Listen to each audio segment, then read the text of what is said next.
In today's video, I'm going to teach you how to add Google Analytics to Shopify. By the end of this walkthrough, you'll have your Shopify store connected to Google Analytics 4, so you can start tracking page views, add to cart events, purchases, and revenue in a much more accurate way. Let's start inside your Shopify admin. At the top of the dashboard, click into the search bar. From the drop-down that appears, choose Apps. In the search field, type GA4 and press Enter.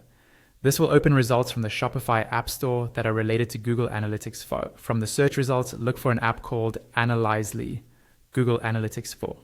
This app is designed to connect your Shopify store to GA4 without you needing to touch any code. Click on the app, then click the button to install it. Follow the installation prompts that Shopify shows you, confirming any permissions the app needs so it can track events on your store.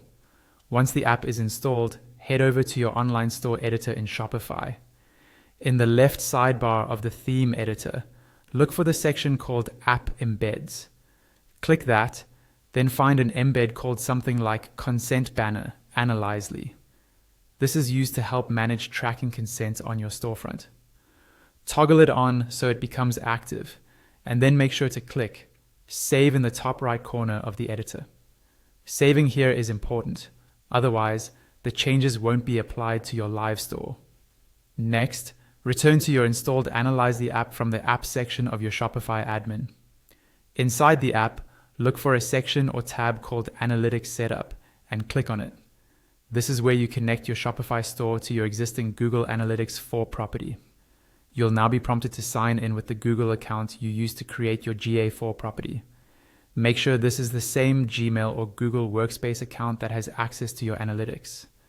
After signing in, select the correct GA4 property from the list.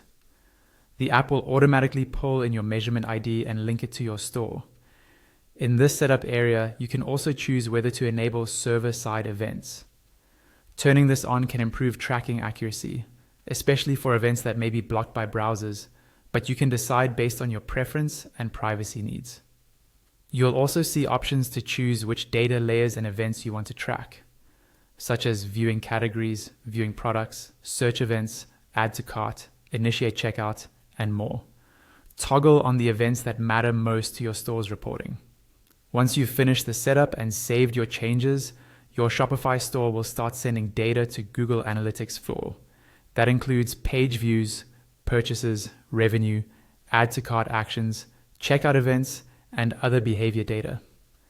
Give it some time, and then check your GA4 dashboard to confirm that events are coming through as expected.